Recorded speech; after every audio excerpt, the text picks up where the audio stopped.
Hello बच्चों, आज हम पढ़ेंगे इंग्लिश रीडर क्लास 5 चैप्टर 9। आज के चैप्टर का नाम है गुलिवर्स एडवेंचर्स इन लिलीपुट। लिलीपुट में गुलिवर के साहसिक कारनामे। पढ़ते हैं हम इसे आगे। Gulliver was a doctor but he had a great interest in sailing. He was brave and adventurous.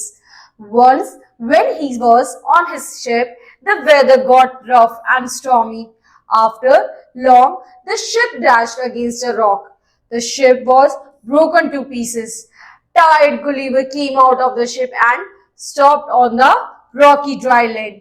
At one spot full of green grasses, he fell into deep sleep. कहने को तो गुलिवर एक डॉक्टर था, पर उसकी समुद्री यात्राओं में बड़ी दिलचस्पी थी, यानी उसे सेलिंग में बहुत इंटरेस्ट था। एक बार की क्या, वो बहुत ही ज्यादा बहादुर और बहुत ही ज्यादा साहसी था। एक बार क्या हुआ, वो अपनी शिप लेकर गया समुद्र में। वहां एकदम से जो वेदर है, मौसम है, वो इतना ज्यादा खराब हो गया कि जो उसकी बोट है वो टूट गई टकरा टकरा के। अब वो भी साइड में एक जगह उतरा, वहां पे घास थी, वहां पे वो बड़ी गहरी नींद में सो गए, वहां पे उतर के आराम करते हुए। The place where Gulliver had reached was actually the island of Lilliput. It was inhabited by very small dwarfs of 6 inches, 15 centimeter in height.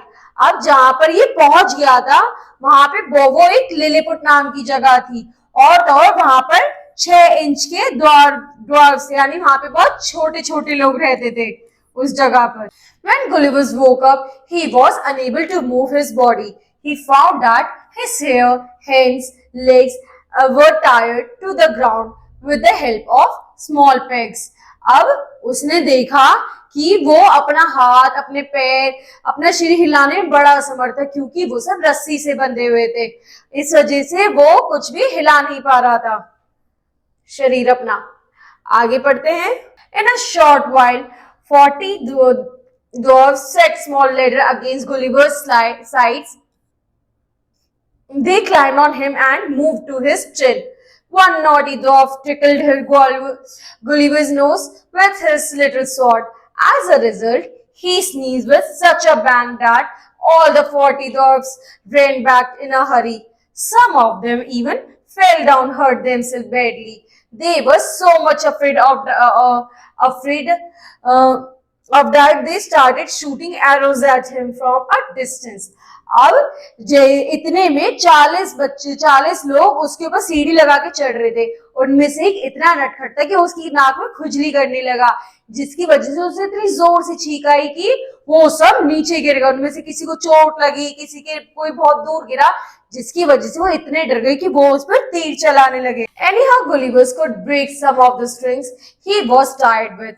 Now, at least his hands were free. He pointed them to come across.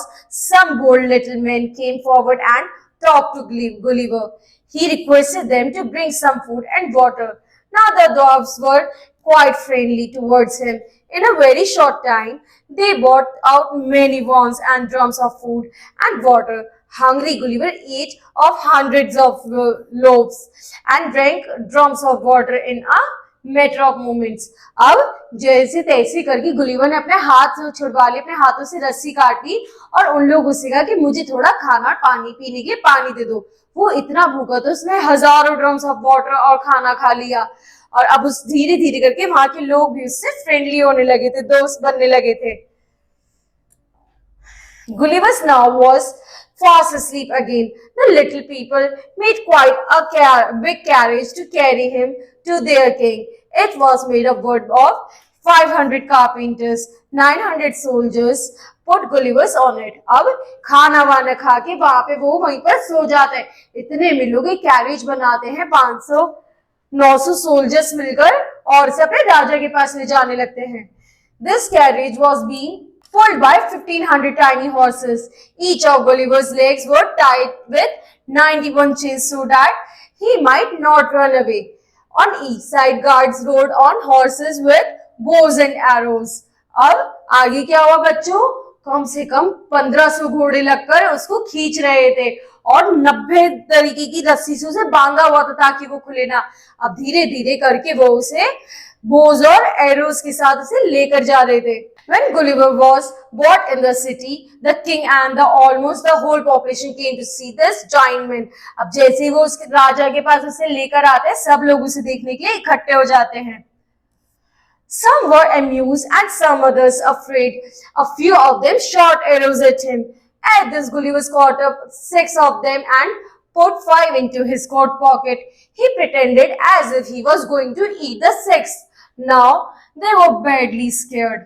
अब सब लोग उससे कुछ तो डरे, कोई चौकन्ने हो गए। इतने में सब उस पर तीर चलाने लगे बच्चों। तो उसने क्या करा, 5 लोग उठा के अपनी जेब में रख लिया, छठे को इस तरीके से दिखाया जैसे कि वो उसे खाने वाला है।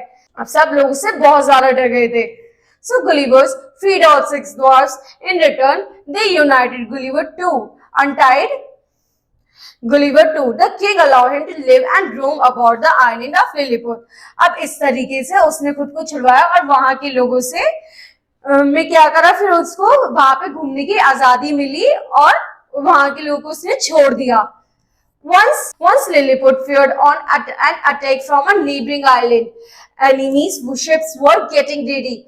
On request, Gulliver made 15 iron hooks and fastened them to as many strings. Then he sawn across and fastened the hooks to the ships and brought back some of them to Lilliput. The king was greatly pleased for her heroic deed.